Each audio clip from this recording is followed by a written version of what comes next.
खबर ताज नगरी आगरा से है, जहां कैंट स्टेशन पर लपकों का बड़ा आतंक पसरा हुआ है। बता दें कि लपके ग्रुप बनाकर मुसाफिरों को गुमराह कर रहे हैं।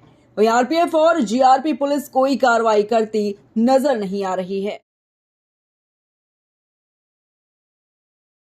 खबर लखनऊ से है, जहां भारतीय प्रधानमंत्री नरेंद्र मोदी पर आपत्तिजनक टिप्पणी किए जाने के विरोध में पाकिस्तानी विदेश मंत्री का पुतला दहन किया गया है।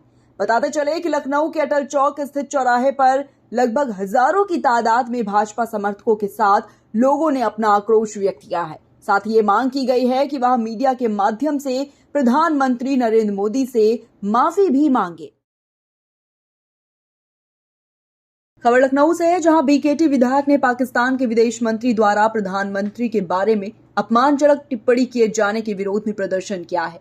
बताते चले कि विधायक के साथ में हजारों की संख्या में समर्थकों ने पाकिस्तान मुर्दाबाद व बिलावल भुट्टो मुर्दाबाद के नारे लगाकर अपना आक्रोश भी व्यक्त किया है। खबर बिजनौर से है, जहां पाकिस्तानी विदेश मंत्री ने पीएम नरेंद्र मोदी के खिलाफ दिए विवादित बयान को लेकर भाजपा कार्यकर्ताओं ने पाकिस्तान के खिलाफ जमकर प्रदर्शन किया है। वहीं नजीबाबाद से भाजपा कार्यकर्ता के साथ सैकड़ों की संख्या में मुस्लिम समुदाय के लोग बिजनौर पहुंचे और पाकिस्तान के खिलाफ नारेबाजी करते हुए अपना विरोध करने के लिए सड़कों पर उतर आए हैं। भाजपा कार्यकर्ता व मुस्लिम समाज के लोगों ने पाकिस्तान मुर्दाबाद के नारे लगाए। साथ ही भाजपा कार्यकर्ताओं ने बिजनौर नुमाइश मैदान से कलेक्ट्रेट तक पैदल मार्च निकालकर अपना आक्रोश भी जताया है। जैसे कि पाकिस्तान के विदेश मंत्री बिलावल भुट्टो हमारे माननीय प्रधानमंत्री मोदी जी को अभद्र टिप्पणी की है, उसके लिए धरना है। और उनसे सिर्फ इतना ही कहना चाहते हैं हम लोग, और हिंदुस्तान का मुसलमान मैं वसीम कुरैशी यही कहना चाहता हूँ कि हिंदू को छोड़िए, अगर हिंदुस्तान का मुसलमान ही जाग गया तो पाकिस्तान का दुनिया के नक्शे से नाम मिट जाएगा। वीर अब्दुल हमीद ने जो सबक सिखाया था पाकिस्तान को, शायद भूल चुके हैं। उन्हें दोबारा याद दिलाने का टाइम आ गया। तो भविष्य में इस तरह की टिप्पणी बिल्कुल बर्दाश्त नहीं की जाएगी। आदरणीय श्री नरेंद्र मोदी जी के लिए जिस तरह के अल्फाज या किसी भी भारतीय जनता पार्टी के कार्यकर्ता या देश के किसी भी नागरिक के लिए अगर पाकिस्तान ने इस तरह की कभी भी कोई हरकत की तो मुंहतोड़ जवाब दिया जाएगा। औरैया में अज्ञात बाइक सवार बदमाशों ने मंडी में पेमेंट देने जा रहे गल्ला व्यवसायी को गोली मार दी, जिसके बाद बदमाश मौके से फरार हो गए। वहीं गोली लगने से व्यवसायी गंभीर रूप से घायल हो गया, जिसे इलाज के लिए अस्पताल में भर्ती कराया गया है। वहीं सूचना पर पहुंची पुलिस इस पूरे मामले की जांच पड़ताल में जुटी है। मामला कंचौसी नहर मार्ग का बताया जा रहा है। या पेमेंट देने जा रहे थे। किसका? गल्ला मंडी में जी। कुछ अज्ञात लोग आए, उन्होंने गोली मारी। किस जगह का मामला है ये? अपना पुराने दिव्यापुर के आगे का। तो क्या आप उनको पहचान सके? नहीं सर। कितने लोग थे? हम ये भी नहीं बता सकते हैं। किस गाड़ी से आए थे? हम बता ही नहीं रहे। आगे से गोली मारी या पीछे से? पीछे से।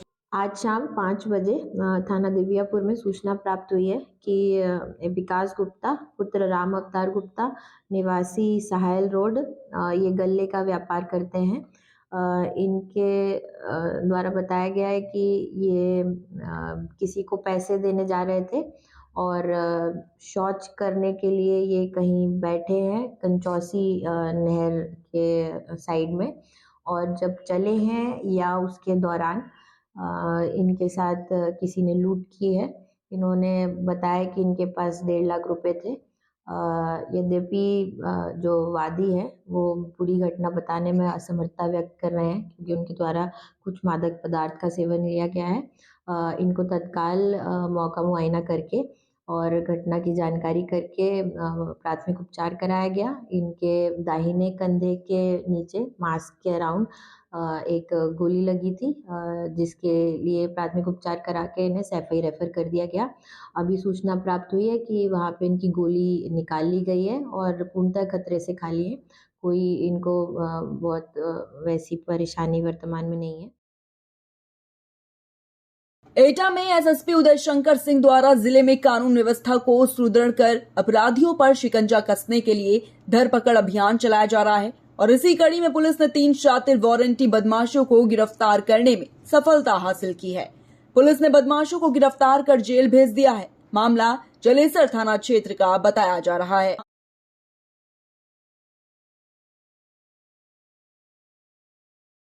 वहीं बरेली की नकटिया पुलिस चौकी में बदमाशों ने चौकी में जाकर सिपाही पर फायरिंग कर दी। इस घटना से पुलिस महकमे में हड़कंप मच गया। वहीं पुलिस ने चंद घंटों में बदमाशों को गिरफ्तार कर लिया है। बता दें कि घायल पुलिसकर्मी को इलाज के लिए अस्पताल में भर्ती कराया गया है।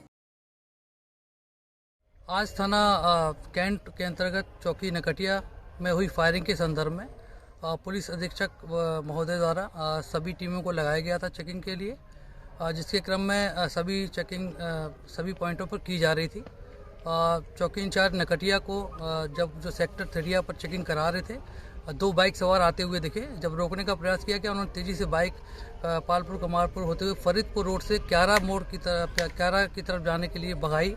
इसकी सूचना उन्होंने वहां पर पहले से जो फोर्स चेकिंग कर रही थी वहां पे दे दी कैंट थाना अध्यक्ष को, और वहां पर जो फोर्स मौजूद था और सीमावर्ती जो थानों के फोर्स था उन्होंने वहाँ पर घेराबंदी कर रखी थी। और जब उन्हें रोकने का प्रयास किया गया तो वो रुके नहीं और उन्होंने पुलिस पार्टी पर फायरिंग करी। आत्मरक्षार्थ पुलिस ने भी जवाबी सुरक्षा में उन पर फायर किया, जिसके क्रम में हमारा एक आरक्षी आमिर घायल हो गया और साथ ही जो 2 संदिग्ध थे वो भी घायल हो गए। उन्हें जो है निकट ही चिकित्सा के लिए प्राथमिक चिकित्सा के लिए CHC क्यारा भेजा जा रहा है और इनकी पहचान विकास और यशपाल के रूप में हुई है। बरेली के ग्रामीण अंचल में स्वच्छता अभियान कागजों तक ही सीमित नजर आ रहा है। भारी गंदगी के बीच स्थित सरकारी स्कूलों में शिक्षा ग्रहण कर रहे बच्चों पर संक्रमण रोग का खतरा मंडराता जा रहा है।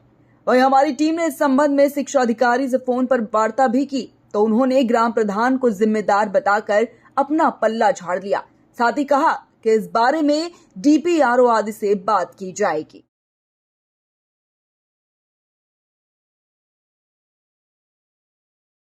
खबर सीतापुर से है, जहां सीतापुर मैदान में भाजपा युवा मोर्चा और वार्ड प्रभारी तरीनपुर ने प्रधानमंत्री पर की गई टिप्पणी पर बिलावल भुट्टो के खिलाफ धरना प्रदर्शन किया है, जिसमें बिलावल भुट्टो मुर्दाबाद व प्रधानमंत्री का अपमान नहीं सहेगा हिंदुस्तान के नारे लगाए गए। साथ ही साथ पुतला भी फूंका गया है।